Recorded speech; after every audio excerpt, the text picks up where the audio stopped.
Hello दोस्तों, तो binomial theorem का लेक्चर नंबर 11 है। चलिए देखते हैं पिछले लेक्चर में जो डाउट था उसको मिडिल टर्म से शुरू करते हैं बताना।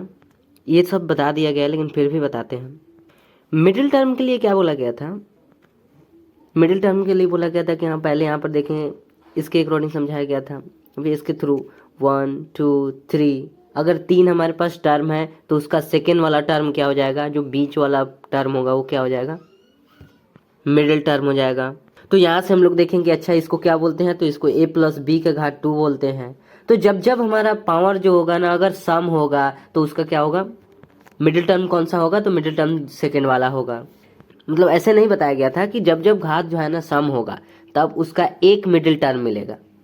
और वो एक मिडिल टर्म कैसे हम लोग पता लगाएंगे? तो यहाँ पर जो घात जो 2 लिखा हुआ है, इस 2 का पहले 2 से डिवाइड करेंगे, फिर 1 आ जाएगा, 1 में एक ऐड कर देंगे तो 1 और 1 2 हो जाएगा। तो सेकेंड, इसका मतलब है सेकेंड वाला टर्म में मिडिल टर्म होगा। इसी टाइप से यहाँ पर थर्ड वाले के लिए इसमें क्या बताया गया था कि हाँ a प्लस बी का घात यहाँ पर क्यू है। तो जब जब बी सम हमें दिखेगा और दिखेगा तो पहली बात क्या समझना है कि इसका जो है, सॉरी, इसका जो होगा ना वो 2 टर्म होगा। ठीक है, मिडिल जो टर्म होगा ना वो 2 टर्म होगा। घात यहाँ पर बी सम है ना, तो हम पहले बताए भी थे। हाँ यहाँ पर देखिए, यहाँ पर 2 टर्म आया है, यानी यहाँ पर कैसे आया 2 टर्म, उसको निकालने का ट्राई किया गया। तो थ्री देखिए, तो 3 क्या है? एक ऑड है, बी सम है। तो बी सम है तो क्या करें, इसको पहले इसमें एक ऐड करते हैं। तो 3 में एक ऐड करेंगे तो कितना हो जाएगा? 4 हो जाएगा। 4 को अगर 2 से डिवाइड करते हैं तो कितना होगा? 2 आएगा। इसका मतलब क्या हुआ? 2 आएगा, आएगा ना। 3 में एक ऐड करेंगे तो कितना आएगा? 4।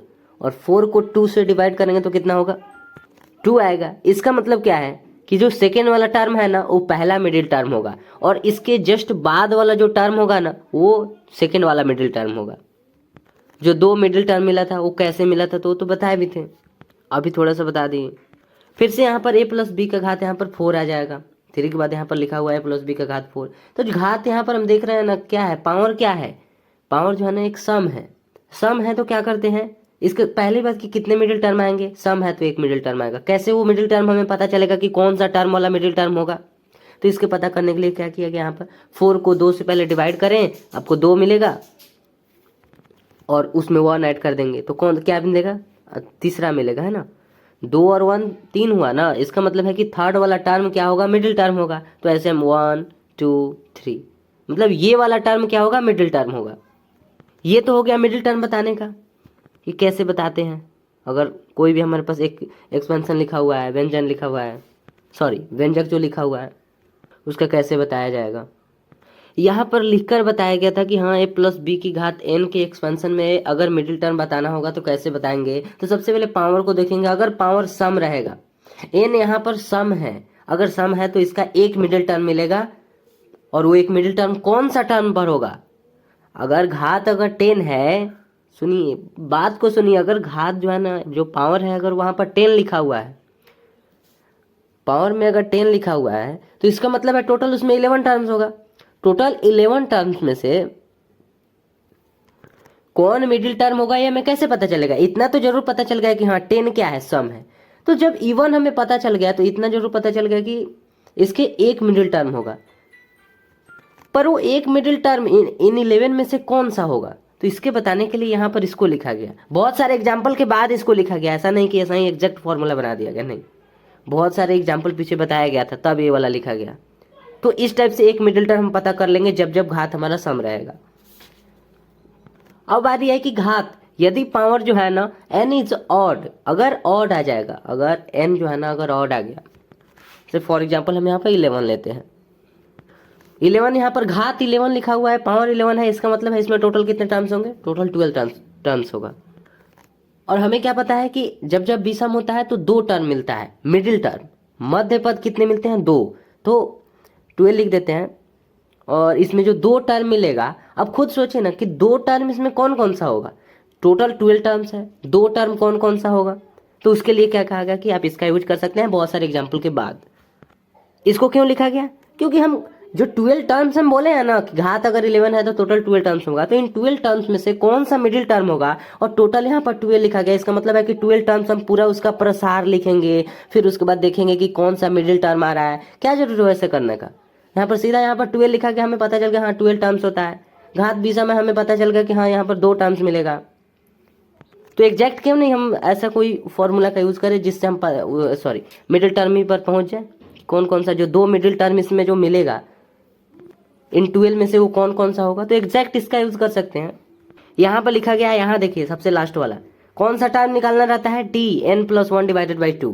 पहले n में 1 ऐड करेंगे, मतलब जो बीसम रहेगा ना, बीसम के लिए ही नहीं कर रहे हैं, बीसम में हमें 2 टर्म मिलता है, तो n जो भी दिया रहेगा, सपोज करिए जो अभी ऊपर 11 लिए थे ना, तो अगर यहाँ पर 11 रखते हैं तो 11 में पहले 1 ऐड करेंगे फिर 2 से डिवाइड करेंगे, तो पहला आपको मिडिल टर्म मिल जाएगा कि कितने नंबर पर आपका मिडिल टर्म है ना। 11 लिखा हुआ है, वहाँ पर 11 लिखे थे ना, तो 11 में 1 ऐड करेंगे तो कितना होगा, 12 होगा, और 12 को 2 से डिवाइड करेंगे तो कितना आपको मिलेगा, 6। यानी कि छठा वाला जो टर्म होगा वो पहला मिडिल टर्म होगा।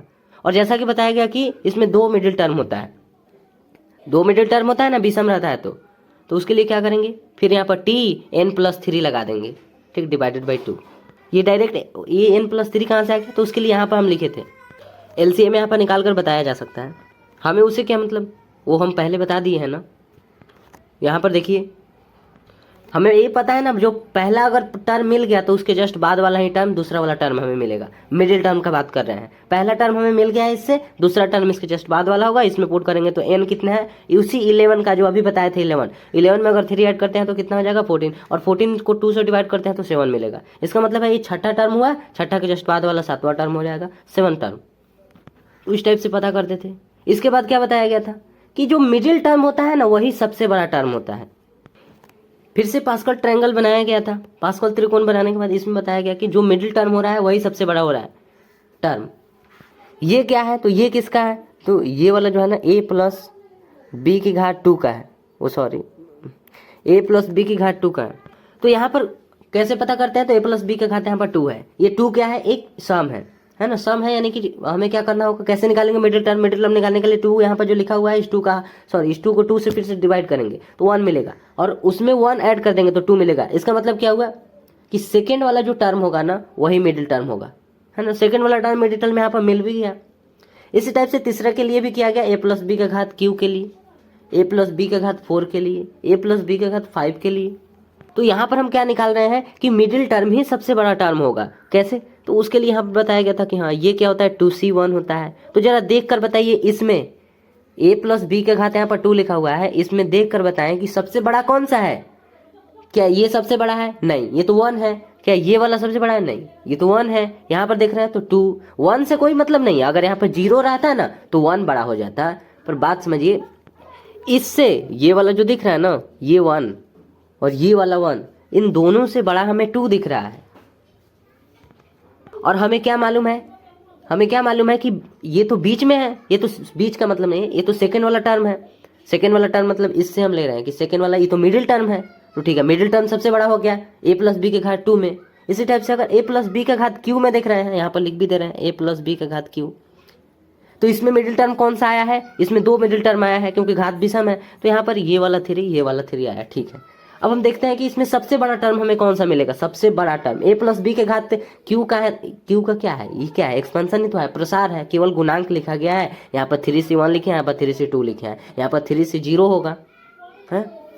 तो जब इसका हम कहें कि बताइए टोटल, यहाँ पर घात 3 है, इसका मतलब है इसमें टोटल कितने टर्म्स होंगे, 4 टर्म्स होंगे। सुनिए, बात को सुनिए, कुछ पूछ नहीं रहा है, केवल सुनिए। यहाँ पर घात जो है ना q है, इसका मतलब क्या है कि 4 टोटल इसमें टर्म्स कितना होगा, 4 टर्म्स होगा। अब उन 4 टर्म्स में 4 जो टर्म्स है ना, उनमें सबसे बड़ा टर्म्स कौन सा होगा ये हमें बताना है। जो 4 टर्म्स होगा ना उनमें सबसे बड़ा टर्म्स, तो सबसे बड़ा टर्म्स निकालने के लिए क्या करें, उसी के लिए तो देख रहे हैं कि सबसे बड़ा टर्म तो ये हो गया, इसका 1 आया है, इसका 3 आया है, इसका 3 आया है, इसका 1 आया है। इसका मतलब क्या हुआ, अरे ये पहला टर्म है, ये दूसरा टर्म है, ये तीसरा टर्म है और ये 4th टर्म है। तो केवल गुणांक को ही ना देखेंगे, ये गुणांक ही तो है ना, ये कोफिशिएंट तो है कि पहले टर्म का कोफिशिएंट 1, दूसरे टर्म का कोफिशिएंट 3, तीसरे टर्म का भी 3 और 4th टर्म का 1। तो हम यहाँ पर देख रहे हैं कि यहाँ पर 1 है, दूसरे टर्म का 3 है, तीसरे टर्म का 3 है, चौथे टर्म का 3 है। यहाँ पर देखें तो सबसे बड़ा कौन सा दिखा, ये वाला 3 है और इसी के जैसा ये भी 3 है। मतलब सेकेंड वाले टर्म का भी वैल्यू 3 है और थर्ड वाले टर्म का भी वैल्यू 3 है कि नहीं। इसका मतलब है यहाँ पर जो बड़ा टर्म होगा वो दोनों होगा। तो इसका मतलब क्या हुआ कि जो हमें मिडिल टर्म मिल रहा है ना, बात को समझिए, जो मिडिल टर्म मिल रहा है वही सबसे बड़ा टर्म। अब बताइए घात क्यों था, इसका मतलब है इसके दो टर्म मिला। दो टर्म कौन कौन सा था, एक सेकेंड नंबर पर था, एक थर्ड नंबर पर था। यही दोनों तो बड़ा टर्म हो गया, ओ सॉरी, यही दोनों तो बड़ा टर्म हो गया। यहाँ पर इसके गुणांक को देख रहे हैं तो 3 है, ये 3 है। हम कह रहे हैं बड़ा टर्म कौन सा होगा, तो मिडिल टर्म ही बड़ा टर्म हो जा रहा है। a प्लस बी का घात 4 को अगर देखेंगे, यहाँ पर 1 है, पहला टर्म 4 है, इसका मतलब क्या है, इसका मतलब क्या है कि इसके कितने हमारे मिडिल टर्म कितने मिलेंगे, बड़ा टर्म नहीं पूछे हैं, मिडिल टर्म कितने मिलेंगे, मिडिल टर्म इसके 1 मिलेंगे। कौन सा मिडिल टर्म होगा, तो 4 को 2 से पहले डिवाइड करते हैं तो 2 हो जाएगा, उसमें 1 ऐड करेंगे 3 हो जाएगा। इसका मतलब है तीसरा वाला जो टर्म होगा वही सबसे बड़ा, सॉरी तीसरा वाला टर्म ही मिडिल टर्म होगा। ये पहला 1 है, ये दूसरा है, ये तीसरा है। थर्ड वाला टर्म 6 लिखा हुआ है तो 6 हमें कोई मतलब नहीं। यहाँ पर बात है कि कौन सा मिडिल टर्म है, तो मिडिल टर्म ये वाला है। तीसरे नंबर पर क्या होगा, मिडिल टर्म हमें मिलेगा। अब मिडिल टर्म समझ लिए, तो अभी आपसे क्या पूछा जा रहा था कि सबसे बड़ा टर्म कौन सा होगा। अब यहाँ पर देखेंगे a प्लस बी का घात यहाँ पर 4 लिखा हुआ है। ये जो 4 क्या है, सॉरी इसका मतलब क्या है कि इसमें टोटल 5 टर्म्स होगा। 4 का मतलब क्या है कि टोटल इसमें 5 टर्म्स होगा ना। तो सुनेंगे नहीं तो फिर समझेंगे कैसे। a प्लस बी का घात यहाँ पर 4 लिखा हुआ है तो 4 यानी कि टोटल इसमें 5 टर्म्स होगा। अब जो 5 टर्म्स है उसमें सबसे बड़ा टर्म्स कौन सा है, संख्यात्मक रूप से, न्यूमेरिकल रूप से सबसे बड़ा उसमें टर्म्स कौन सा है। टोटल 5 टर्म्स है। तो हम पहले यहाँ पर हम बता रहे हैं, बाद में बताया गया कि हाँ वो क्या होता है। पहले तो यहाँ पर देख रहे हैं ना कि हाँ ये पहला टर्म्स है, ये दूसरा है, तीसरा है, चौथा है, पांचवा है। यहाँ पर देख रहे हैं 1 है, पहले टर्म का गुणांक 1, दूसरे टर्म का गुणांक 4, तीसरे टर्म का जो कोफिशिएंट है गुणांक है वो 6 है, चौथे का भी 4 और पांचवे का लास्ट वाला का 1। तो सबसे बड़ा यहाँ पर दिख कौन सा रहा है, सामने तो लिखा हुआ है सबसे बड़ा कौन दिख रहा है, ये 1 होता है या 4 होता है या 6 होता है, या फिर इधर राइट साइड में भी यहाँ पर 4 है, यहाँ पर 1 है। इसका मतलब है 6 ही सबसे बड़ा टर्म्स है, क्योंकि 6 का वैल्यू सबसे ज्यादा है ना। वैल्यू को देखकर नहीं तो कह रहे हैं कि सबसे बड़ा है, तो 6 के वैल्यू को देखकर कह दी हाँ बड़ा टर्म है।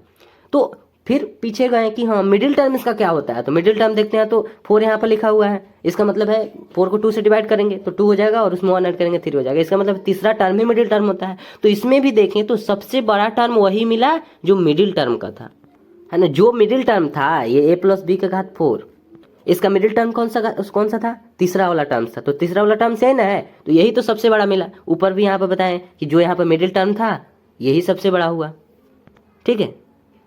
a प्लस बी के घात 5 में देखेंगे तो इसमें अगर देख रहे हैं तो यहाँ पर लिख भी दे रहे हैं a प्लस बी का घात 5। बताइए 5 क्या है, सम है या विषम है, 5 ऑड है। विषम है तो क्या करेंगे, उसमें 1 ऐड करेंगे। तो 5 में 1 ऐड करेंगे तो कितना हुआ 6। 6 को 2 से डिवाइड करना है तो 2 से डिवाइड करेंगे तो कितना हो जाएगा 3 मिलेगा। इसका मतलब है कि पहला जो टर्म मिलेगा वो तीसरा वाला मिलेगा और जो दूसरा टर्म मिलेगा वो उसके जस्ट बाद वाला मिलेगा, ठीक है। तो तीसरा टर्म 10 है, चौथा टर्म भी 10 है, दोनों यहाँ पर मिडिल टर्म हो गया, ठीक है। मिडिल टर्म हम खोज लिए कि कौन कौन सा टर्म होता है, तो जैसे निकालना था वैसे हम निकाल लिए हैं। ये हो गया पहला मिडिल टर्म, ये दूसरा मिडिल टर्म। इसका नंबर कैसा आया है, तो ये तीसरे नंबर पर है, ये चौथे नंबर पर है, ठीक है। अब हम कह रहे हैं कि सबसे बड़ा टर्म कौन सा है, टोटल a प्लस बी का घात 5 लिखा हुआ है। इसका मतलब है इसमें टोटल 6 टर्म्स होगा। इन 6 टर्म्स में से सबसे बड़ा टर्म्स कौन सा होगा, तो देख रहे हैं तो ये पहला है, ये दूसरा है, तीसरा है, ये चौथा है, ये पांचवा है और एक और किधर है, ये छठा है, ठीक है। अब सबके गुणांक को देखेंगे तो यहाँ पर पहला जो टर्म है उसका कोफिशिएंट देख रहे हैं, गुणांक तो 1 है, दूसरा वाला का 5, तीसरा वाला का 10 है, चौथा वाला का 10 है, पांचवे वाला का 5 है और 6 नंबर पर जो है उसका 1 है। तो सबसे बड़ा इसमें दिख कौन सा रहा है, किसका गुणांक, किसका कोफिशिएंट सबसे बड़ा दिख रहा है, तो देख रहे हैं कि जो तीसरे नंबर पर है उसका और जो चौथे नंबर पर है उसका, दोनों का गुणांक क्या है, सबसे बड़ा है, दोनों का कोफिशिएंट सबसे बड़ा दिख रहा है ना। तो दिख रहा है। तो अभी हम कौन सा क्वेश्चन पूछे हैं, अभी क्वेश्चन मिडिल टर्म का नहीं था। मिडिल टर्म तो इसका तीसरा नंबर पर और चौथा नंबर पर आया ही था। बट अभी क्या क्वेश्चन है कि जितने भी टर्म्स हैं इसमें टोटल 6 टर्म्स है ना, 5 यहाँ पर घात लिखा हुआ है, इसका मतलब इसमें टोटल 6 टर्म्स है। इन 6 टर्म्स में से सबसे बड़ा टर्म्स कौन सा है, तो सबसे बड़ा टर्म्स क्या है, ये 10 है, ये 10 है, दोनों 10 है। इसका मतलब है यहाँ पर बड़ा टर्म्स क्या हो जाएगा, यही हो जाएगा, ये दोनों होगा, है ना। पर यहाँ पर क्वेश्चन ये उठता है कि मिडिल टर्म ही क्या हो जा रहा है, मिला हमें क्या यहाँ से कि मिडिल टर्म ही क्या है, सबसे बड़ा टर्म हमें मिल रहा है। मिडिल टर्म का जो वैल्यू है वो सबसे बड़ा है ना, तो इसलिए हम क्या कह दिए, यहाँ से ये बोल दिया गया कि मिडिल टर्म ही सबसे बड़ा टर्म होगा, जिसको यहाँ पर लिखा गया है कि मिडिल टर्म का जो बाइनोमियल कोफिशिएंट है वो सबसे ग्रेटेस्ट, सबसे बड़ा बाइनोमियल कोफिशिएंट होता है। लिखा गया ना, पहले उसको समझिए। मिडिल टर्म, मिडिल टर्म ठीक है, समझ में आ गया। मिडिल टर्म का बाइनोमियल कोफिशिएंट, द्विपद गुणांक, हाँ हाँ सी वाला द्विपद गुणांक होता है, ठीक है। हाँ सबसे बड़ा, हाँ सबसे बड़ा द्विपद गुणांक होता है। यहाँ पर तो लिख कर भी बताया है ना। अभी हम जैसा बोल रहे हैं वो समझिए। मिडिल टर्म खोजना सीख लिए, हाँ मिडिल टर्म खोजना सीख लिए। जो घात रहेगा उसको 2 से डिवाइड करेंगे, सम रहेगा तो 2 से डिवाइड करेंगे और 1 ऐड कर देंगे, विषम रहेगा तो जैसा बोला गया था वैसा करेंगे। वही क्या हो जाएगा, सबसे बड़ा टर्म्स हो जाएगा। उसका वैल्यू सबसे ज़्यादा होता है इसीलिए वो सबसे बड़ा टर्म्स हो जाता है। जैसे इसमें बताएं, इसमें बताएं, इसमें बताएं, आगे वाला में बताया गया। तो इसलिए यहाँ पर लिखा गया कि मध्य पद का जो द्विपद गुणांक होता है, द्विपद गुणांक वो सबसे बड़ा द्विपद गुणांक होता है। पहले यहाँ तक समझ में आया कि नहीं? ये नहीं क्लियर होगा तो फिर कैसे होगा, आगे कैसे समझ पाएंगे? मिडिल टर्म निकालना सीखे हैं कि नहीं? हाँ मिडिल टर्म निकालना सीख लिए। घात को अगर सम रहेगा विषम रहेगा उसके अकॉर्डिंग वहाँ पर डिवाइड करेंगे, ऐड करेंगे, उसमें क्या ऐड करना है। और जब ये बारी आएगा कि ठीक है मिडिल टर्म निकाल लिया, अब ये पूछा गया कि सबसे बड़ा टर्म्स कौन सा होगा, किसी भी, मतलब केवल इसी का नहीं कर रहे हैं हम, किसी का भी बोल रहे हैं कि 2x प्लस में 6y, यहाँ पर घात, यहाँ पर 4 लिखा हुआ है। इसको बाद में समझेंगे, पहले इसको अभी हटाते हैं, उसी का तो क्वेश्चन बाद में बना हुआ है। x प्लस वाई, इसका घात अगर हम कितना रख दें, अगर हम 12 रख दे रहे हैं, ऐसे ही बस 12 रखती, तो बस यहाँ पर ये सोचना है कि क्या हम इसका मिडिल टर्म निकाल सकते हैं? हाँ मिडिल टर्म निकाल सकते हैं। क्या इसका सबसे बड़ा टर्म निकाल सकते हैं? पता नहीं, पता नहीं आएगा कि नहीं। मिडिल टर्म निकालने के लिए क्या करेंगे, हाँ 2 से डिवाइड करेंगे। इसका मतलब है 6 आ जाएगा, 2 से डिवाइड करेंगे तो 6 आ जाएगा, प्लस में 1 ऐड करेंगे तो मतलब इसका मतलब क्या है, 7th वाला जो टर्म होगा वही क्या हो जाएगा, सबसे बड़ा, मिडिल टर्म होगा। इसका 7th नंबर पर जो टर्म होगा वो सबसे बड़ा, मिडिल टर्म होगा। तो ठीक है मिडिल टर्म खोज लिए। सबसे बड़ा टर्म्स कैसे खोजेंगे? टोटल इसमें 12 है, मतलब इसमें टोटल 13 टर्म्स होगा, 13 टर्म्स होगा ना। अब इन 13 टर्म्स में से सबसे बड़ा वैल्यू किसका है ये कैसे बताएंगे? तो एग्जैक्ट क्यों नहीं हम बता सकते हैं? एक कोई भी बहुत सारे एग्जाम्पल के बाद एक फॉर्मूला बताया गया, उस पर क्यों नहीं रखा जा सकता है? हमें ये सब क्या दिखाया है कि जो मिडिल टर्म हो रहा है ना वही सबसे बड़ा टर्म्स हो जा रहा है। मिडिल टर्म कौन सा आया है? इसका मिडिल टर्म्स कौन सा आया? 7वें नंबर पर जो था, 7th नंबर पर था, वही मिडिल टर्म्स आया था। तो इसका मतलब मिडिल टर्म्स ही सबसे बड़ा टर्म्स हो जाएगा। इससे दो बातें पूछा गया। मिडिल टर्म क्या होगा? 7th नंबर पर होगा, ठीक है। इसका सबसे बड़ा टर्म्स कौन सा होगा? तो सबसे बड़ा टर्म भी 7th नंबर पर ही होगा, क्योंकि 7th नंबर वाला क्या है, मिडिल टर्म है। मिडिल टर्म ही सबसे बड़ा टर्म होता है, ठीक है। आई होप क्लियर होगा। यहाँ पर क्वेश्चन भी पूछा गया था कि पहला में यहाँ पर क्वेश्चन लिखा गया 1 + 2x, ये तो कुछ भी लिखा है। यहाँ पर क्या है, घात, यहाँ पर 12 है। घात जब 12 है इसका मतलब है इसका मिडिल टर्म हमें से बोला है निकालने के लिए, यहाँ पर लिखा है ना एक्सपेंशन में मिडिल टर्म हमें फाइंड करना है। मिडिल टर्म फाइंड करना है तो क्या करेंगे, यहाँ पर लिखा भी गया है कि n को पहले 2 से डिवाइड करें, क्योंकि घात जो है ना वो इवन है, और तो इवन रहता है तो क्या करते हैं 2 से डिवाइड करते हैं, फिर उसमें 1 ऐड कर देते हैं। तो 2 से डिवाइड किए, 1 ऐड कर दिए। अब यहाँ पर देख भी सकते हैं, यहाँ देखिए 2 से डिवाइड किया गया, 1 ऐड किया गया है। तो इसका मतलब है 7th नंबर पर हमारा आ गया मिडिल टर्म। ये ना क्वेश्चन पूछा था कि जो ये लिखा हुआ है इसके एक्सपेंशन में मिडिल टर्म हमें फाइंड करना है। तो मिडिल टर्म फाइंड करने के लिए हमने क्या किया, 2 से डिवाइड कर दिए और उसमें 1 ऐड कर दिए, क्योंकि घात जो है ना वो सम था। तो इसका मतलब है 7th नंबर पर जो आया वही हमारा क्या हो जाएगा, मिडिल टर्म हो जाएगा। तो मिडिल टर्म ठीक है, आ गया। विषम भी दिया गया था एक, ऑड वाला की घात अगर 11 है तो ये क्या है, ऑड है। ऑड है तो क्या करें, ऑड है तो क्या करें, उसमें 1 ऐड कर देंगे, 1 ऐड कर देंगे। विषम है तो 1 ऐड करेंगे, 2 से डिवाइड कर देंगे। 1 इसमें ऐड करेंगे तो कितना होगा, 11 और 1 कितना होता है, 12 होता है। 12 को 2 से डिवाइड करेंगे तो कितना मिलेगा, 6। इसका मतलब है कि ये जो 11 लिखा हुआ है इसका जो मिडिल टर्म होगा वो 6 नंबर पर होगा। यहाँ पर लिखा भी गया है कि हाँ 6 नंबर पर होगा, पर हमें ये भी पता है कि घात जो है ना अगर विषम होता है तो क्या होता है, उसके 2 मिडिल टर्म होते हैं। तो पहला 6 नंबर पर, उसके जस्ट बाद वाला 7 हो जाएगा। तो इस टाइप से यहाँ पर निकाले थे। बस उसी चीज को यहाँ पर एक बार फिर से लाया गया। यहाँ पर क्या लिखा हुआ था, हाँ x + y की घात यहाँ पर 10 लिखा हुआ है। तो हम क्या बोले कि इसका बताइए सबसे बड़ा जो क्या बोलते हैं बाइनोमियल कोएफिशिएंट कौन सा होगा। यहाँ पर लिखा भी गया है कि महत्तम मान, महत्तम का मतलब महत्तम नहीं है, बोले भी थे यहाँ पर ग्रेटेस्ट, इसका मतलब है सबसे बड़ा, मतलब है इसका।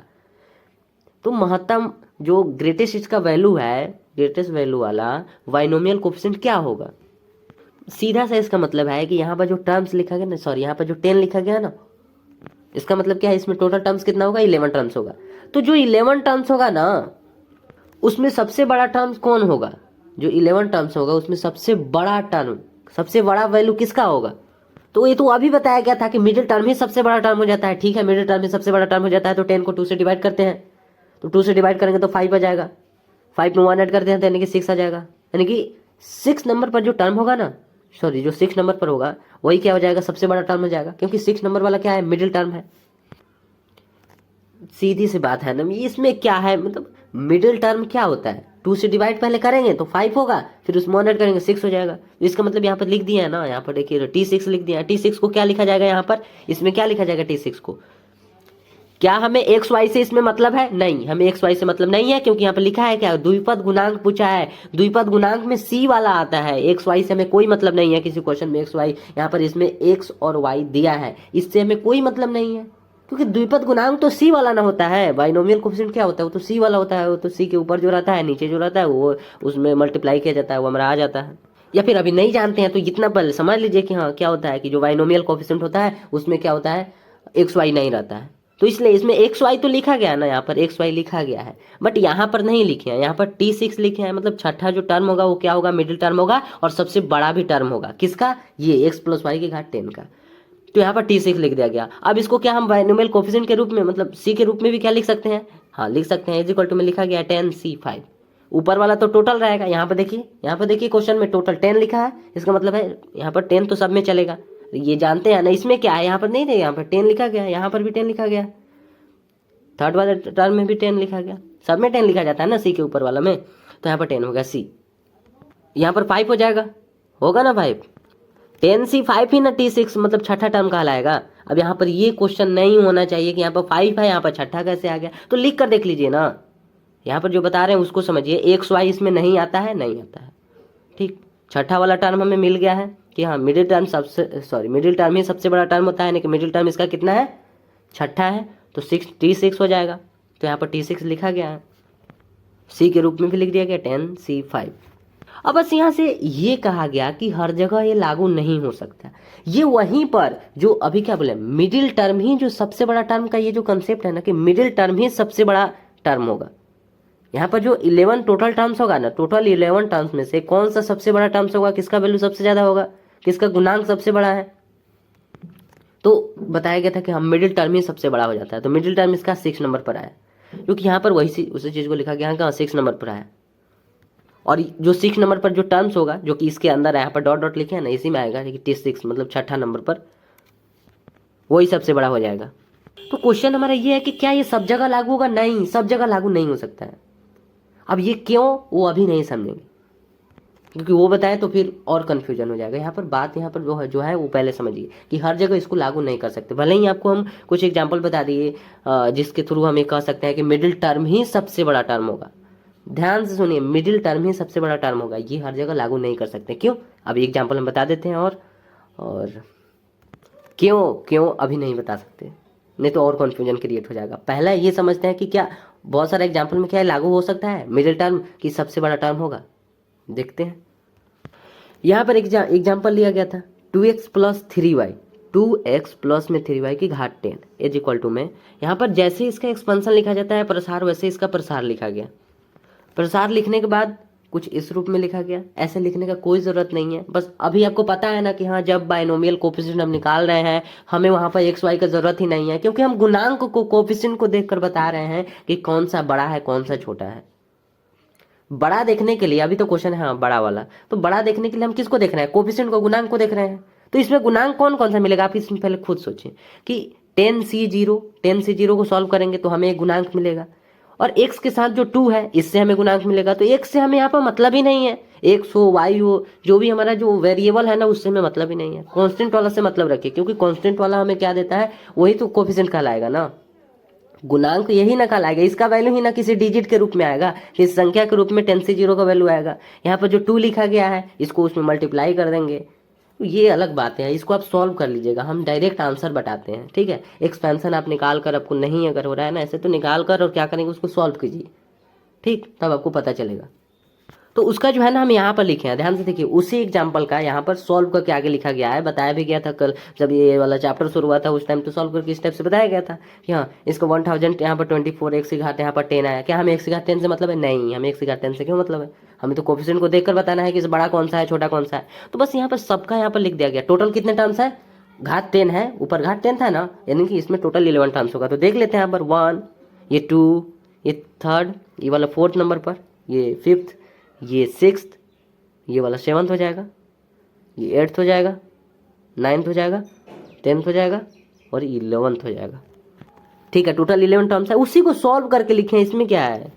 तो इसमें अब यहाँ पर क्या हो जाएगा, सॉरी ये तो संख्या के रूप में आ गया। अब इसको और देखना यहाँ पर इजी हो गया कि इसमें देखकर बस बताना है कि सबसे बड़ा कौन सा है। तो यहाँ पर देख रहे हैं सबसे बड़ा, तो यहाँ पर 2 to 4 है, ये तो 4 डिजिट का है। यहाँ पर देखो 2 to 4 1 5 डिजिट का है, 2 4 6 डिजिट का है, 2 4 6 ये 6 डिजिट का है। यहाँ पर आगे देखेंगे, यहाँ पर देखिए 2 4 6 1 7 डिजिट का है, 2 4 6 7 डिजिट का है, 2 4 6 7 डिजिट का है, 2 4 6 7 डिजिट का है, 2 4 6 7 टोटल ये भी 7 डिजिट का हो गया, 2 4 ये 6। मतलब यहाँ तक, यहाँ देखिए, यहाँ से लेकर ये देखिए यहाँ से शुरू हुआ है, ये वाला यहाँ से शुरू हुआ है 7 डिजिट का और यहाँ तक है। ठीक है, 7 डिजिट का कहाँ से शुरू हुआ है, यहाँ से शुरू हुआ है और यहाँ तक है। ये आप खुद बड़ा निकाल सकते हैं, लेकिन फिर भी हम बता रहे हैं कि इसमें 7 डिजिट का कौन सा है। तो ये वाला है, ये वाला है, फिर ये वाला है, फिर उसके आगे भी है, जो कि यहाँ तक हम बोले ना, यहाँ तक है 7 डिजिट का। अब इसमें से आपको देखकर बताना है कि सबसे बड़ा कौन सा है। अब ये भी नहीं समझिए कि ये भी कोई कंसेप्ट है, नहीं, 7 डिजिट का कोई कंसेप्ट नहीं है, बस बड़ा करने के लिए कौन सा है, और सब कुछ छाड़ दिए। जो उससे जो छोटा था 5 डिजिट का था, 4 डिजिट का था, उसको छोड़ दिए हैं, केवल 7 डिजिट का देख रहे हैं, क्योंकि इसमें 7 डिजिट वाला ही सबसे बड़ा है। ये बातें अगर नहीं समझ में आए तो इसको छोड़िए, आपको यहाँ पर देख कर बताइए इसमें सबसे बड़ा टर्म्स कौन सा है। देख कर बताइए सबसे बड़ा इसमें टर्म कौन सा है। क्या मिडिल टर्म ही सबसे बड़ा टर्म है? हम बताते हैं। यहाँ पर देखिए 10 की घात, सॉरी घात यहाँ पर 10 था ना, तो 10 घात है, यानी कि हमें यहाँ पर 6 वाला टर्म मिलता है, क्या सबसे बड़ा टर्म, क्योंकि मिडिल टर्म हमें 6 वाला मिलता है ना। 10 को अगर 2 से डिवाइड करेंगे तो आपको कितना मिलेगा 5 में 1 ऐड करेंगे तो आपको मिलेगा 6, यानी कि 6 वाला टर्म क्या होगा, मिडिल टर्म होगा। और क्या आपको बताया गया था कि मिडिल टर्म ही सबसे बड़ा टर्म होता है, यानी कि छठा वाला टर्म, जो 6 नंबर पर जो टर्म आएगा, जो पद आएगा, वही क्या होगा, सबसे बड़ा होगा। तो यहाँ पर तो ऐसा नहीं बैठ रहा है। यहाँ पर देखिए ये पहला है, ये दूसरा, ये तीसरा, ये चौथा, 4th टर्म हो गया ना वाला, ये 5th टर्म हो गया और ये 6th हो गया। पर यहाँ पर देख रहे हैं कि 7th वाला जो टर्म है ना, ये सबसे बड़ा दिख रहा है। यहाँ पर कौन सा टर्म सबसे बड़ा दिख रहा है, कोफिशिएंट को, गुणांक को देखकर सबसे बड़ा कौन सा दिख रहा है, यही तो है ना। पर हमें जो बताया गया था कि सबसे बड़ा टर्म कौन सा होगा, तो मिडिल टर्म ही सबसे बड़ा टर्म हो जाएगा। पर यहाँ पर तो मिडिल टर्म उससे भी छोटा हो गया, उसके बाद वाला बड़ा टर्म आ रहा है, ये वाला बड़ा टर्म आया ना, तो ये तो 7th नंबर पर आया। इसका मतलब है ये कंसेप्ट सही नहीं है, सुनिए बात को, ये कंसेप्ट सही नहीं है कि मिडिल टर्म ही सबसे बड़ा टर्म होगा। मिडिल टर्म इसका 6th आया था ना, घात 10 था, इसका मतलब घात 10 था, तो क्या इसका 6 नंबर पर क्या है, मिडिल टर्म है। तो मिडिल टर्म 6 नंबर पर तो ये वाला है ना, यहाँ देखिए मिडिल टर्म ये वाला ना है। तो हमें क्या बताया गया था, मिडिल टर्म ही सबसे बड़ा होता है, तो सबसे बड़ा इससे भी बड़ा तो ये वाला है ना। कैसे, यहाँ पर खुद इसमें देख सकते हैं, यहाँ पर 19 लिखा हुआ है, यहाँ पर 24 लिखा हुआ है, 7 डिजिट इसमें भी है, 7 डिजिट इसमें भी है, तो यहीं से तो ये पकड़ा गया कि हाँ ये 19, यहाँ पर 24 वाला सबसे बड़ा हो जाएगा। तो ये तो 7th नंबर पर है ना, तो इसलिए यहाँ से हम कहा गया कि ये कंसेप्ट सही नहीं है कि हर जगह जो मिडिल टर्म होगा वही सबसे बड़ा होगा। अब क्यों, वो अभी नहीं बता सकते, वही चीज़ पिछले लेक्चर में बताए थे कि प्रॉब्लम आया था। पहले ये बात समझ में आया ना कि हर जगह ये नहीं बोल सकते कि मिडिल टर्म ही सबसे बड़ा टर्म होगा। कोई भी हमारे पास एक एक्सपेंशन लिखा हुआ है, सॉरी क्या बोलते हैं, एक्सप्रेशन लिखा हुआ है, व्यंजन लिखा हुआ है, व्यंजक लिखा हुआ है, उसको देखकर हम नहीं बता सकते, उसके घात को देखकर ये नहीं कह सकते कि इसका घात का जो मिडिल टर्म होगा वही सबसे बड़ा टर्म होगा, ये नहीं कह सकते, जैसे इसमें नहीं हुआ ना। अब इसके नीचे जस्ट एक और एग्जाम्पल है, यहाँ पर क्या लिखा हुआ है 5x + 6y, इसका घात यहाँ पर 4 है। जब इसको सॉल्व किया गया, देखिए सर इसका पूरा पहले व्यंजन, सॉरी एक्सपेंशन निकाल लीजिए, है ना, पूरा क्या बोलते हैं एक्सपेंशन को, प्रसार, पूरा प्रसार इसका निकाल लीजिए और फिर उसके बाद सॉल्व कीजिएगा तो आपको ये वाला मिल जाएगा डिजिट के रूप में। ठीक है, समझ गए बात को, तो आपको करना है तो आप करिएगा बाद में। फिलहाल अभी यहाँ पर देखिए, यहाँ पर देख रहे हैं तो इसमें सबसे बड़ा अगर टर्म पूछेंगे तो बताइए क्या होगा। तो पहले देख लेते हैं इसके अकॉर्डिंग कि जो मिडिल टर्म ही जो बताया गया था ना कि मिडिल टर्म ही सबसे बड़ा टर्म होगा, तो यहाँ पर देख लेते हैं 4 को अगर 2 से डिवाइड करते हैं तो कितना मिलेगा आपको, 2 मिलेगा। 2 में 1 ऐड करेंगे तो कितना मिलेगा आपको 3, यानी कि तीसरा टर्म क्या होगा, सबसे बड़ा टर्म होगा। तो देखते हैं यहाँ पर तीसरा टर्म सबसे बड़ा है या नहीं। यहाँ पर 625 लिखा हुआ है, इसमें देखेंगे 3000 लिखा हुआ है, ठीक है, इसमें देखेंगे 5400 लिखा हुआ है, इसमें देखेंगे 4320 सॉरी 20 लिखा हुआ है, यहाँ पर कितना लिखा हुआ है 1296 लिखा हुआ है। तो जरा बताइए इसमें सबसे बड़ा टर्म कौन सा है? तो सबसे बड़ा टर्म इसमें तीसरा नंबर पर जो है ना, थर्ड टर्म है 5400 वाला, ये होगा। बात समझिए, यहाँ पर हमें मिडिल टर्म क्या बोला था कि मिडिल टर्म तीसरा है, इसका मतलब है तीसरा ही सबसे बड़ा टर्म होगा। तो यहाँ पर सच में तीसरा वाला सबसे बड़ा टर्म आ गया ना। तो हम यहाँ पर क्या करें कि कहे है ना कि हर जगह ये लागू नहीं कर सकते कि मिडिल टर्म ही सबसे बड़ा होगा। जब इसमें देखें तो इसमें मिडिल टर्म सबसे बड़ा नहीं है, जो मिडिल टर्म था उसके एक बाद वाला मतलब 7वें नंबर पर सबसे बड़ा टर्म आया था। पर वही एक और क्वेश्चन लिए, इस क्वेश्चन में देख रहे हैं तो तीसरा नंबर वाला ही मिडिल टर्म आ जा रहा है। और मिडिल टर्म ऐसा नहीं है कि ये तो मिडिल टर्म आ गया, वो तो आएगा। यहाँ पर ये क्वेश्चन था कि सबसे बड़ा टर्म कौन सा होगा, तो सबसे बड़ा टर्म भी मिडिल टर्म आ गया। तो यहाँ से तो ये कंसेप्ट सही हो गया कि मिडिल टर्म भी सबसे बड़ा हो गया। पर याद रखना है कि हर जगह लागू नहीं कर सकते। जैसे इस क्वेश्चन में नहीं हुआ ना, इस क्वेश्चन में क्या मिडिल टर्म सबसे बड़ा आया? नहीं आया ना। पर इस क्वेश्चन में देख रहे हैं तो इस क्वेश्चन में मिडिल टर्म ही सबसे बड़ा हो जाएगा है, 5400 सबसे बड़ा है ना, और ये मिडिल टर्म ही है, तो सबसे बड़ा यही हो गया। तो हम ये कर रहे हैं कि जरूरी नहीं है कि मिडिल टर्म ही सबसे बड़ा टर्म हो। अभी तो इतना एग्जाम्पल के बाद भी कैसे हो सकता है कि नहीं समझ में आए? इसमें हम देख सकते हैं ना, इस क्वेश्चन में ये वाला क्वेश्चन ऊपर होगा, ठीक है, होगा नहीं है, ऊपर है, ठीक है। इसमें क्या हमें ये कंसेप्ट मिला, सॉरी जो कंसेप्ट बताया गया था कि मिडिल टर्म ही सबसे बड़ा टर्म होगा, जो कि अभी क्लास के शुरू में ही बताए थे, पहले शुरू से बताया गया। फिर उसके बाद देख इस पर क्वेश्चन पर हम देख रहे हैं कि हो रहा है या नहीं। तो क्वेश्चन पर देख रहे हैं तो मिडिल टर्म सबसे बड़ा टर्म नहीं हो रहा है, मिडिल टर्म यहाँ पर मिडिल टर्म के बाद वाला सबसे बड़ा टर्म हो गया। तो यहाँ पर तो ऐसे हो गया, यहाँ पर वो जो कंसेप्ट था कि मिडिल टर्म ही सबसे बड़ा टर्म होगा, क्या वो लागू हुआ? नहीं, यहाँ पर लागू नहीं हुआ। पर इसमें देख रहे हैं तो इसमें लागू हो गया, इसमें जो है ना मिडिल टर्म ही सबसे बड़ा टर्म हो गया। तो कह रहे हैं ना कि इससे हमें काम नहीं चलेगा कि मिडिल टर्म ही सबसे बड़ा टर्म होगा। रीजन यहाँ पर जो है ना वो अलग बात है, उसको अभी हम बता ही नहीं सकते। तो हमारा ये क्वेश्चन होगा, ठीक है, नहीं बताया जाएगा। तो क्वेश्चन ये है कि क्या ऐसा कोई हमारे पास फॉर्मूला है जिससे हम एग्जैक्ट पता कर सकें, है ना। एग्जैक्ट समझिए बात को, यहाँ पर 4 लिखा हुआ है ना, तो अगर हम हमसे पूछते कि यहाँ पर ठीक है यहाँ पर 4 लिखा हुआ है, ये कुछ नीचे वाला कुछ नहीं लिखा हुआ है, ये सब जो है ना कुछ नहीं लिखा हुआ है, अगर यहाँ पर घात 4 लिखा हुआ है, तो हम हमसे बोले कि सबसे बड़ा टर्म कौन सा होगा। तो सबसे बड़ा टर्म्स के लिए आप क्या करेंगे, सबसे पहले तो पूरा इसका एक्सपेंशन प्रसार लिखेंगे, प्रसार लिखने के बाद सॉल्व करेंगे, है ना। सॉल्व करेंगे तो आपको इस रूप में मिलेगा। बात समझे कि नहीं? इसका पूरा प्रसार लिखेंगे ना, अगर पूछा जाएगा कि टोटल इसमें कितने टर्म्स होंगे तो 5 टर्म्स होगा। उन 5 टर्म्स में से सबसे बड़ा टर्म्स कौन सा होगा, सॉरी सबसे बड़ा टर्म कौन सा होगा, तो उसके लिए आपको सॉल्व करना पड़ेगा ना। तो उस टाइप से आप सॉल्व करेंगे, है ना। ये 4C0 है ना, इसके बाद जो भी जैसे प्रसार में लिखा जाता है, तो उस टाइप से आप कर चेक करेंगे। फिर उसके बाद सबसे पहला, जब आपको कुछ नहीं मालूम था तब ये चीज़ें बताया गया था कि हाँ पहले पूरा प्रसार लिख लें, फिर उसके बाद बस ऐसे हम बोल रहे हैं कि पहले पूरा प्रसार लिख लें, पहले सुनेंगे नहीं तो फिर समझेंगे कैसे। अगर हमें कुछ भी मालूम नहीं हो और हम यहाँ पर घात जो है ना यहाँ पर 4 लिखा है, तो हम अगर पूछा जाए कि बताइए सबसे बड़ा टर्म कौन सा होगा, तो इसके लिए आपको पूरा प्रसार लिखना पड़ेगा ना। प्रसार समझ रहे ना, एक्सपेंशन, कि पूरा यहाँ पर प्रसार लिखना पड़ेगा। प्रसार लिखने के बाद उसको सॉल्व करना पड़ेगा, मतलब इस रूप में इतना लाना पड़ेगा ना, सॉल्व करके इतना लाना पड़ेगा। इतना लाने के बाद हम चेक करेंगे कि इसमें सबसे बड़ा टर्म कौन सा दिख रहा है। अच्छा, इसमें सबसे बड़ा टर्म तीसरा नंबर दिख रहा है, ठीक है। ये तो हो गया पहली बात है कि हाँ इस टाइप से हम निकाल लेंगे। दूसरी बात है जो कि अभी कुछ देर पहले बताया गया कि मिडिल टर्म ही सबसे बड़ा टर्म हो जाएगा। अगर आपको मिडिल टर्म निकालने आता है तो वही सबसे बड़ा टर्म हो जाएगा। तो मिडिल टर्म यहाँ पर देख रहे हैं कि मिडिल टर्म इसका क्या हो जाएगा, घात 4 है, इसका मिडिल टर्म मतलब तीसरा नंबर वाला जो थर्ड वाला जो होगा ना, ये जो 5400 लिखा हुआ है, यही सबसे बड़ा टर्म क्या हो जाएगा, इसका हो जाएगा। सब सॉरी मिडिल टर्म ये वाला होगा, ठीक है, सॉरी मिडिल टर्म क्या होगा, तीसरा नंबर पर जो है ना जो थर्ड टर्म है वही मिडिल टर्म हो जाएगा। फिर आपको क्या बताया गया, अब अभी आप सोचिए कि अभी हम आपको से बोले हैं कि प्रसार लिख दीजिए और फिर उसके बाद सॉल्व कर दीजिए। तो ऐसा सपोज करिए कि प्रसार आप लिख दिए और यहाँ पर सॉल्व करके इतना आपका आया, ठीक है। यहाँ पर जो लिखा गया है ना, ऐसा सपोज करिए कि यहाँ पर जो है ना इतना आया, सॉल्व करने के बाद उस सॉल्व करके इतना आया, तो आपसे क्या बोला गया था कि सबसे बड़ा टर्म कौन सा है, तो आप क्या बोले थे, हाँ तीसरा नंबर पर है। पर उसके कुछ देर बाद हम क्या बोले हैं कि इसका मिडिल टर्म से भी आप पता कर सकते हैं, जो कि अभी कुछ देर पहले बताया गया।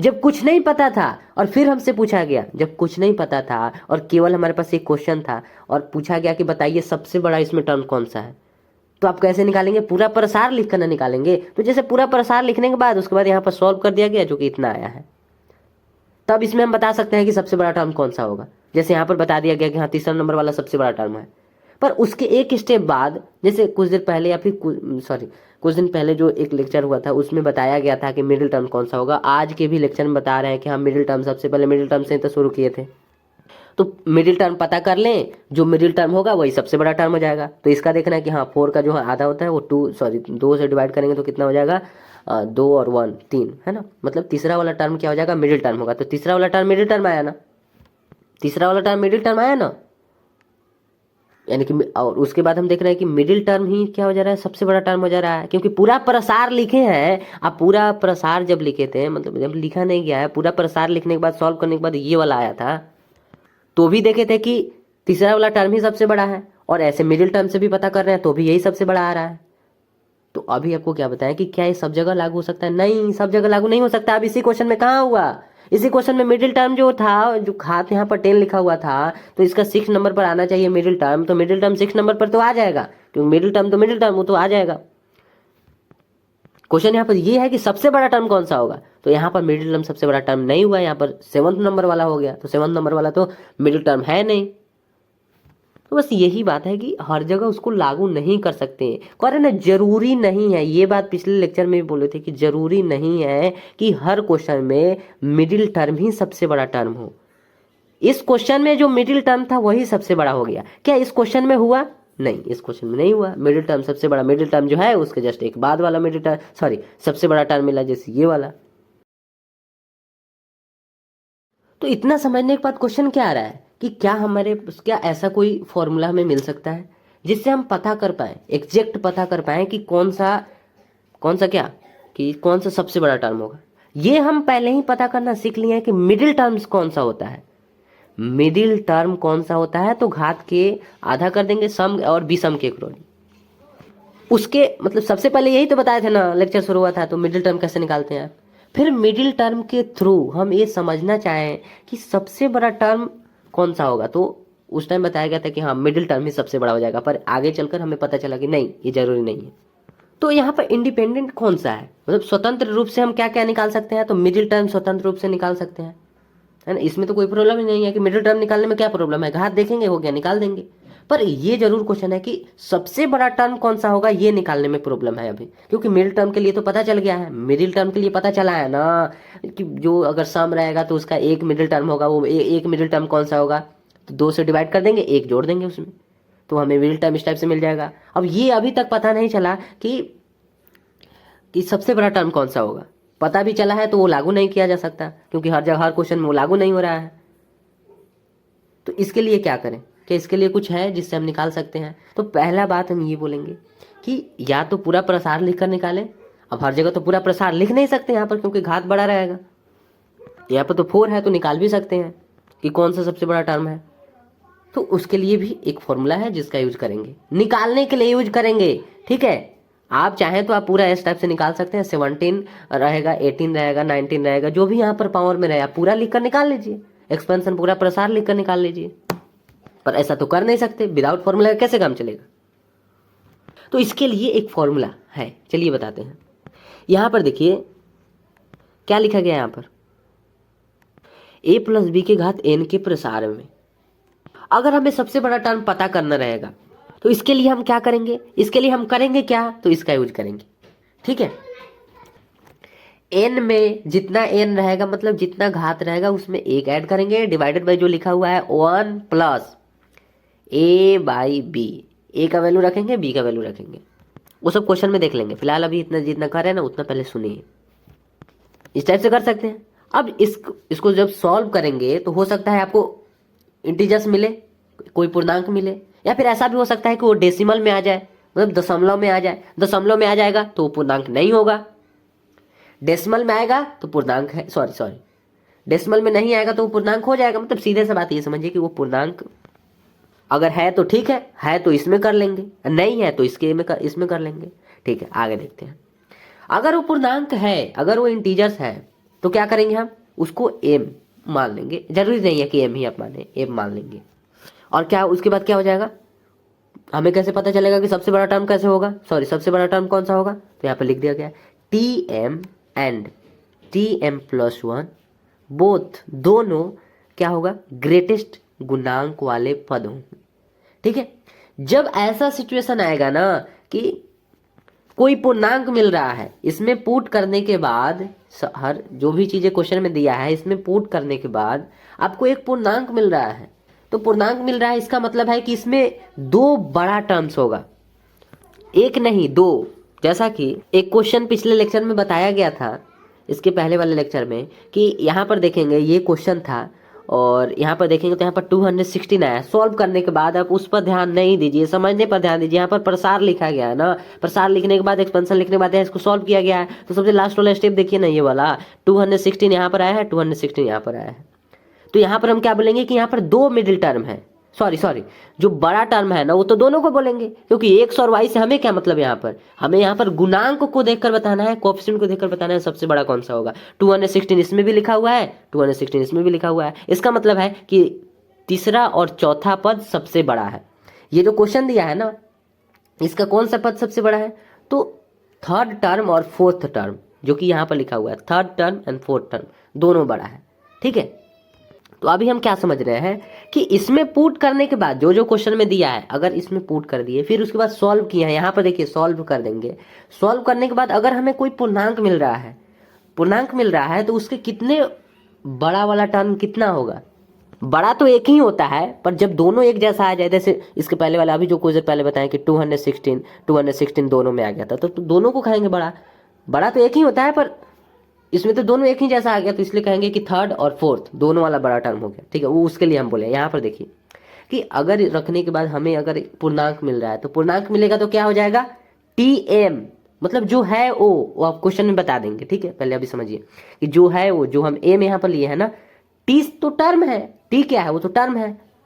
यहाँ पर एम जो लिए है ना वो वाला और उसके बाद वाला m+1 लिखे हैं। यहाँ पर देखिए TM+1 लिखे हैं। यहाँ देखिए यहाँ पर क्या लिखा है, एम, और इसमें एक ऐड कर रहे हैं तो ये वाला आ रहा है। इसका मतलब है एक TM होगा, है ना, TM मतलब जो एक एम वाला टर्म होगा और एम में एक ऐड करेंगे, एम के बाद वाला एक टर्म, दोनों क्या होगा, सबसे बड़ा होगा। हम क्वेश्चन में बता देंगे, अभी जितना कह रहे हैं ना कि एक वो वाला होगा जो हम लिए हैं यहाँ पर एम, और एक उसके बाद वाला हो जाएगा। यहाँ पर देखिए, ठीक है, दोनों महत्तम गुणांक वाले पद होंगे। ठीक है, थोड़ा मोड़ा समझ में आ गया। पूर्णांक नहीं है, करना क्या है इसको समझिए पहले, है ना, कि पूर्णांक रहेगा तो क्या हो जाएगा, जो रहेगा वो वाला हो जाएगा और उसके बाद वाला हो जाएगा। करना क्या है पहले समझिए। इसमें देखिए अगर पूर्णांक नहीं है, इंटीजर्स अगर नहीं है तो क्या करेंगे, उसका ग्रेटेस्ट इंटीजर्स ऑफ जो अंदर लिखा हुआ है उसका निकालेंगे। सपोज करिए इसको सॉल्व करने के बाद एक पूर्णांक हमें नहीं मिलता है तो क्या हो जाएगा, उसके बाहर जो है ना ये वाला लगा देंगे, मतलब उसका ग्रेटेस्ट इंटीजर्स ऑफ एक्स निकालेंगे। याद करिए रिलेशन एंड फंक्शन में बताया गया था, या फिर जो पिछला चैप्टर था उसमें वो किसका नाम क्या था, परम्यूटेशन एंड कॉम्बिनेशन, उसमें भी बताया गया था। थोड़ा सा एक बार रिवाइज भी कराए थे कि हाँ कैसे निकाला जाता है, लास्ट वाले लेक्चर में बताया गया था कि हाँ ग्रेटेस्ट इंटीजर्स ऑफ एक्स कैसे निकालते हैं, तो उसको भी आगे देख लेंगे नहीं अगर याद है तो। पर पहले इतना समझिए कि अगर पूर्णांक नहीं आ रहा है, मतलब डेसिमल में आ रहा है, सीधा समझिए ना कि डेसिमल में आ रहा है, दशमलव में आ रहा है ना, तो उसको यहाँ पर लिख देंगे। जैसे सपोज करिए 7.2 हमारा आया, इसमें रखें सारे वैल्यू रखने के बाद, इसमें सब वैल्यू रखने के बाद जो भी क्वेश्चन में दिया है सब वैल्यू रखने के बाद हमें क्या निकालना है, सबसे बड़ा टर्म निकालना है, महत्तम गुणांक वाला निकालना है। सब रखने के बाद वो जो है ना डेसिमल में आ गया। जब दशमलव में आ गया तो हमें करना क्या है, अगर दशमलव में आ जाएगा तो क्या करना है, बस यहाँ पर ये ग्रेटेस्ट इंटीजर का साइन लगा देना है। तो ग्रेटेस्ट इंटीजर्स ऑफ 7.2 आ गया। एक्स याद है ना, उसमें एक्स होता था, तो यहाँ पर 7.2 है तो 7.2 आ गया। अब इसका ग्रेटेस्ट इंटीजर्स ऑफ एक्स क्या निकल कर आएगा, यहाँ पर 7 आ जाएगा, 7 आएगा ना, बस वही बात तो है। यहाँ पर उसका क्या करना है, तो ग्रेटेस्ट इंटीजर्स ऑफ निकालना है 7.2 का, जो भी हो क्वेश्चन में, ठीक है, जो आएगा। अब उसके बाद क्या हो जाएगा, अब इस सिचुएशन में जब पूर्णांक नहीं होगा ना, तो ऐसा सिचुएशन में क्या होगा कि उसके जस्ट बाद वाला, मतलब जो रहेगा सॉल्व करने के बाद जो रहेगा उसके जस्ट बाद वाला ही वो क्वेश्चन बताएंगे। पहले समझिए, इसको सॉल्व करने के बाद जो आएगा ना उसके बाद वाला ही क्या हो जाएगा, उसके बड़ा टर्म, वही टर्म हो जाएगा सबसे बड़ा टर्म। यहाँ पर लिखा गया ना TM+1 महत्तम गुणांक वाला पद होगा। ठीक है, तो इस टाइप से हम महत्तम गुणांक वाला पद निकाल सकते हैं। ठीक है, या तो इस टाइप से निकाल लीजिए, नहीं तो पूरा लिख कर निकालिए। तो पूरा लिख कर तो निकाल नहीं सकते हैं, मतलब इसका यूज करना होगा। ठीक है, चलिए इसका यूज करते हैं। अब इस पर हम एक क्वेश्चन कराते हैं, चलिए यहाँ पर आपके सामने एक क्वेश्चन जो दिख रहा है, क्या लिखा गया है, 1 + 2x की घात यहाँ पर 17 है, ठीक है ना, 1 + 2x की घात 17। आगे क्या लिखा गया है कि एक्सपेंशन में महत्तम गुणांक वाला टर्म हमें फाइंड करना है। अब यदि मतलब x = क्या बोला, 1/3 लेना है, यहाँ पर x के प्लेस पर 1/3 लेना है, ठीक है। तो ठीक है, हम ले लेंगे। पहले आप समझिए क्वेश्चन में जो बोला है, ठीक है, कि महत्तम गुणांक वाला हमें पद निकालना है। हमें क्या करना है, पहले a + b का घात n से हमें कंपेयर करना है, ठीक है। हम नहीं लिख पा रहे हैं, ध्यान से देखिए। तो पहले मतलब क्या है हमारा, a + b की घात n के कंपेयर करने का। यहाँ पर a, यहाँ पर कितना है, यहाँ देखिए क्वेश्चन में 1 है, ठीक है, a = 1, ठीक है। यहाँ पर b है, सेकंड जो क्या बोलते हैं इसको, सेकंड नंबर पर क्या लिखा हुआ है, यहाँ पर b है, यहाँ पर कितना है, 2x है। b = कितना हो जाएगा, 2x हो जाएगा, ठीक है। और फिर से देखिए, यहाँ पर घात n है, ठीक है। क्वेश्चन में देखिए, क्वेश्चन में कितना घात दिया है, 17, ओके, n = 17, ठीक है। फिर से क्वेश्चन में अब देखेंगे तो क्या लिखा है कि प्रसार में महत्तम गुणांक वाला जो टर्म हमें फाइंड करना है, पर हमें x = 1/2 लेना है, ठीक है। क्या कहा है कि x = 1/3 लेना है। लेने पर क्या हो जाएगा, क्या a पर कोई फर्क पड़ेगा, नहीं। क्या n पर पड़ेगा, नहीं। किस पर पड़ेगा, b पर पड़ेगा। b x कहाँ है, अरे सर x = 1/3 लेना है, तो x के प्लेस में 1/3 लेंगे, तो a = वैसा ही लिख देंगे 1, b = ठीक है, b में क्या करना है, 2 × 1/3, जैसा क्वेश्चन में बोला है कि x के प्लेस में आपको कितना लेना है, 1/3 लेना है, ठीक है। तो कितना हो जाएगा, 2/3 हो जाएगा, यानी कि b कितना आ गया, 2/3 आ गया, ठीक है ना। n, या n पर कोई फर्क पड़ेगा, नहीं, n = 17 दिया है, वो तो ठीक है, आ गया ना इतना। ये इसमें कोई प्रॉब्लम है, नहीं। इसमें क्या प्रॉब्लम है, जैसा उसमें बोला था वैसा ही हम इस यहाँ पर लिख दिए हैं। अब हम क्या करना है, हमें इसके क्या करना है, क्वेश्चन देखिए, महत्तम गुणांक वाला, महत्तम गुणांक, ग्रेटेस्ट कोएफिशिएंट हमें पता करना है, ठीक है। ठीक है, यहाँ पर लिखा भी गया है ग्रेटेस्ट, यानी कि मैक्सिमम कोएफिशिएंट हमें पता करना है। किसमें, तो इसके एक्सपेंशन में, इसके प्रसार में महत्तम गुणांक वाला पद हमें निकालना है, ठीक है। तो ये जो आया वो आया। अब चलते हैं हम कैसे निकालेंगे महत्तम गुणांक वाला पद। सबसे पहले आपको क्या बोला गया है, हाँ लिख देते हैं यहाँ पर। क्या करना है, सबसे पहले इसमें पहले वैल्यू पुट करना है, जो जो आपको मालूम है उस वैल्यू को यहाँ पर पुट कर दीजिए, ठीक है। लिखते हैं यहाँ पर, पहले n बोला है, n कितना अभी आपको बताया था ना, अभी 17 लिखा हुआ है, n 17 है, प्लस में 1 लिखा हुआ है, देख लीजिए यहाँ पर n 17 है, यहाँ पर 17 नहीं है, पिछले इसके पहले वाले पेज में 17 था, जिस वैल्यू को अभी निकाले थे क्वेश्चन में से लिखा हुआ, सॉरी जो क्वेश्चन में था, n 17 है, ठीक है। 17 प्लस में 1, यहाँ पर देखिए, यहाँ पर 17 प्लस में 1 लिख दिए, ठीक है। नीचे क्या हो जाएगा, 1 प्लस a कितना था, अभी पिछले वाले पेज में a कितना था, 1। यहाँ पर क्या बोला है, a 1, ठीक है। यहाँ पर क्या बोला, यहाँ देखिए b कितना आया था क्वेश्चन में, 2/3, बता देते हैं। देखिए यहाँ पर देखिए, a कितना है, 1, b कितना है, 2/3, और n कितना है, 17, ठीक है। रख दिए ना यहाँ पर। चलिए सॉल्व करते हैं। 18 डिवाइडेड बाई 1 प्लस मॉड 3/2 हो जाएगा, ये 3/2 हो जाएगा ना, अरे देख लीजिएगा आप, ठीक है, 3/2 हो जाएगा। यहाँ से क्या हो जाएगा, मॉड को गुड बाय आप कह देंगे, जा 1 प्लस सॉरी गुड बाय का तो 3/2 हो जाएगा। अब मॉड हट जाएगा ना, मॉड का काम क्या रहता है, प्लस माइनस का, हो गया यहाँ पर, तो प्लस में तो हमें मिला है, 3/2 हो जाएगा।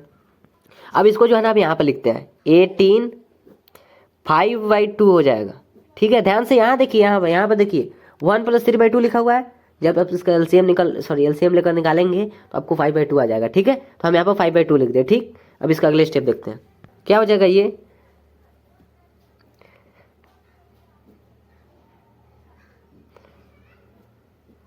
सॉरी 2 ऊपर होगा ना,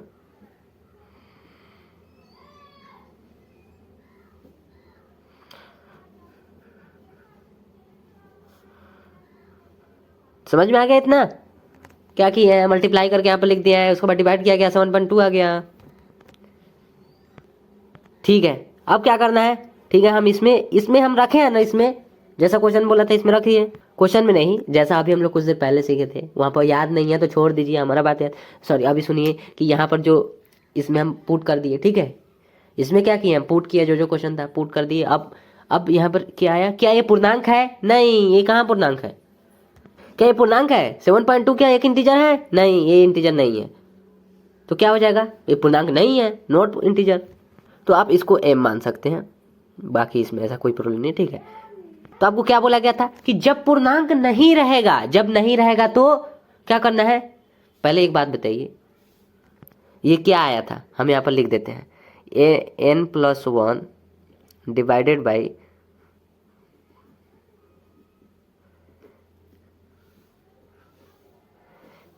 समझ गए कि नहीं, n+1 1 प्लस मॉड a/b, यही ना था ये वाला, इसी में ना वैल्यू पुट किए हैं। तो वैल्यू पुट किए हैं तो कितना हमें मिला है? 7.2 मिला है।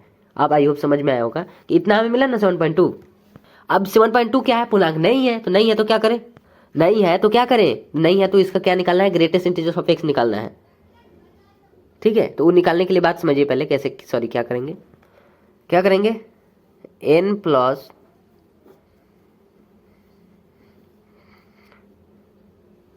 क्या बोला गया था, क्या लगाना है यहाँ पर? ग्रेटेस्ट इंटीजर ऑफ x इसका निकालना है, ठीक है, इसका ग्रेटेस्ट इंटीजर निकालना है। अब हमको क्या बोला गया था कि इसको m मान सकते हैं, ठीक है, ठीक है। तो m इज इक्वल टू क्या हो जाएगा? अब m इज इक्वल टू क्या हो जाएगा? 7.2। अरे भाई सर जी, ये जो था इसी का ना वैल्यू आया था, ये जो था ना इसी का ना वैल्यू 7.2 आया था। तो यहाँ पर बस हम क्या बोले हैं कि जो आया था ना, ज़्यादा इधर उधर कुछ नहीं सोचना है, जो उसमें पुट करने के बाद, इसमें ना पुट किए हैं, इसमें पुट करने के बाद हमारा कितना आया था, इधर उधर का कन्फ्यूजन मत रखिए, उसमें बस पुट किए हैं 7.2 हमारा आया है। अब क्या करना है कि हमें पता चला कि 7.2 क्या है, पूर्णांक नहीं है, क्योंकि डेसिमल में है तो पूर्णांक नहीं है, इंटीजर नहीं है, तो क्या करेंगे, इसका ग्रेटेस्ट इंटीजर निकालेंगे। तो उसके लिए आपको बताया गया था कि ऐसे लगाना है। और ये बातें आप जानते हैं कि हाँ, ग्रेटेस्ट इंटीजर निकालने के लिए 2 बार रिवाइज हो गया, पिछले चैप्टर में बताए थे। हाँ, निकालने के लिए ठीक है 7.2 अब इसके अंदर रख दिए, क्यों क्यों क्योंकि इसी का ना वैल्यू ये वाला आया था, तो 7.2 यहाँ पर रख दिए। अब 7.2 से बाहर क्या निकलेगा? 7 ही ना निकलेगा, ठीक है। इसका मतलब है ये 7 समझ में आया ना, इसका मतलब है ये जो क्वेश्चन लिखा गया ना 1 + 2x, इसका जो पावर जो है वो 17 है, ठीक है। तो इसमें क्या पूछा था कि महत्तम गुणांक हमसे पूछा था, सबसे बड़ा कोएफिशिएंट किसका है, कौन से टर्म है जो कि सबसे बड़ा है। तो अभी हमारा आंसर कितना आया? 7 आया। इसका मतलब है ये जो क्वेश्चन है, 7th नंबर जो है ना इसका सबसे बड़ा टर्म होगा। जो कोएफिशिएंट है ना 7th नंबर का, जो इसमें टोटल इसमें 18 टर्म्स होगा, 17 लिखा हुआ है, इसका मतलब है टोटल इसमें 18 टर्म्स होगा। उन 18 टर्म्स में से सबसे बड़ा कोएफिशिएंट गुणांक किसका होगा? सबसे बड़ा जो गुणांक होगा वो 7वें नंबर पर, सॉरी जो 7वें नंबर का टर्म होगा ना उसका सबसे बड़ा गुणांक होगा, मतलब इसका सबसे बड़ा गुणांक होगा। सुनेंगे नहीं तो फिर समझेंगे कैसे कि ये जो 18 इसमें टोटल टर्म्स है, 18 टर्म्स में से कौन सा सबसे बड़ा टर्म्स होगा, सबसे बड़ा टर्म कौन सा होगा? तो गुणांक को देखते हुए, तो गुणांक को देखते हुए सबसे बड़ा टर्म जो है ना 7 नंबर वाला होगा। जैसा कि m = 7 आया। इसमें करना क्या है, इसमें कंफ्यूजन क्या है कि हाँ इसमें पुट कर देना है, जो हमें मालूम है उसको हम यहाँ पर पुट कर दिया। अब इधर उधर इतना सॉल्व तो ये तो खुद से कर सकते हैं। इसमें क्या है, जब सॉल्व करने के बाद अगर वो पूर्णांक आता तो अलग करते हैं, जैसा कि पिछले बताए भी थे कुछ देर पहले, वो अभी छोड़ते हैं। यहाँ पर ठीक है पूर्णांक नहीं है, नहीं है तो क्या करना है, इसका ग्रेटेस्ट इंटीजर ऑफ x निकालिए। तो ठीक है 7.2 को इसको अंदर रख दिए, मतलब यहाँ पर हो गया 7.2 के अंदर यहाँ पर। अब इससे बाहर क्या निकलेगा, तो 7 निकलेगा। इसका मतलब है कि 7वें नंबर पर जो होगा वही क्या होगा, सबसे बड़ा टर्म हो जाएगा कोएफिशिएंट के अकॉर्डिंग। सॉरी गलत बोल दिए, सॉरी। ये जो 7वां नंबर आया है ना, सॉरी ये जो m = 7 आया, अब इसके आगे क्या बोला गया था, इसके कुछ पीछे कोई गलत नहीं हुआ है, हमारे बोलने में गलती हुआ है, ठीक है। कि यहाँ पर जो लिखा गया था ना कि m = कितना है, 7.2 आया, ठीक है। m = कितना है, 7 आया, ठीक। अगर इंटीजर नहीं है तो, है ना, अगर वो पूर्णांक नहीं आया, 7.2 क्या पूर्णांक है, नहीं, तो इसलिए इसका ग्रेटेस्ट इंटीजर ऑफ x निकाले, और निकालने के बाद जो है ना हमारा 7 आ गया, ठीक है। तो m = ठीक है 7 आ गया। अब क्या निकालना है हमें, महत्तम गुणांक वाला पद निकालना है, जैसा कि क्वेश्चन बोला था। हाँ, और हमें भी पता है कि हाँ वही तो कर रहे हैं, महत्तम गुणांक वाला पद निकाल रहे हैं। तो जब ऐसा सिचुएशन आएगा कि कोई पूर्णांक नहीं होगा, तो नहीं होगा तो क्या करेंगे, उसका पहले ये ग्रेटेस्ट इंटीजर ऑफ x निकालेंगे, जो आएगा उसके बाद क्या करेंगे, हमें निकालना है टर्म ही ना निकालना है कि कौन सा टर्म क्या होगा, सबसे बड़ा टर्म होगा, उसका गुणांक के अकॉर्डिंग सबसे बड़ा महत्तम गुणांक वाला पद टर्म कौन सा होगा। तो t m+1 लिख दिए, ठीक है। समझे बात को, m+1 मतलब 8।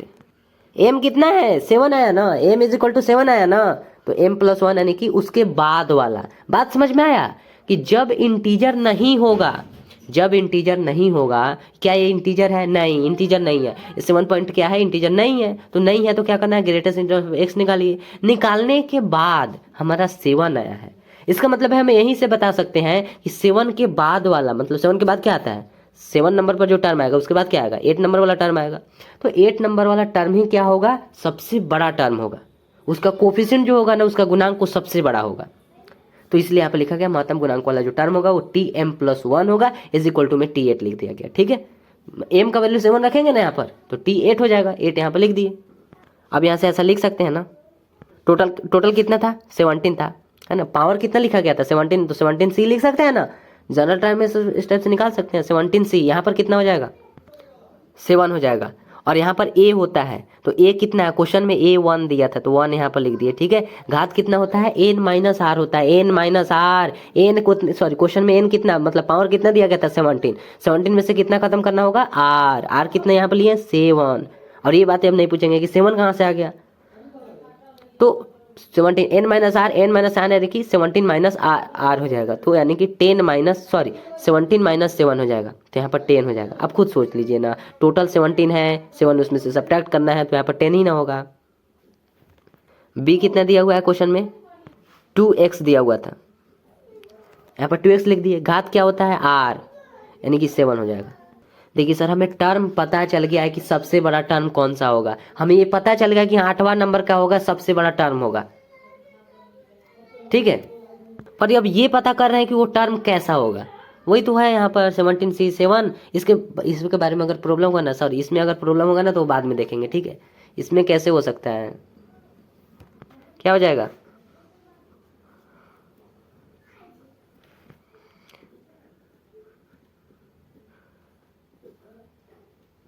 ठीक है, x के प्लेस पर 1/3 रख दिए, जैसा क्वेश्चन बोला था।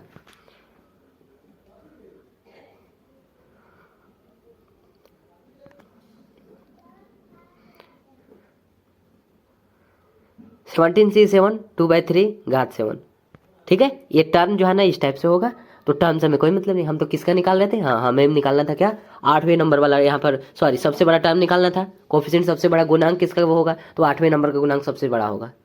ठीक है, यहाँ पर क्वेश्चन लिखा गया है, चाहे तो आप पूरा प्रसार लिखकर भी निकाल सकते हैं। आपको दिखेगा कि हाँ 8वां नंबर वाला टर्म क्या होगा? सबसे बड़ा टर्म होगा। ठीक है, तो इस टाइप से निकाल लेंगे। ठीक है, आई होप समझ में आया होगा। ठीक है।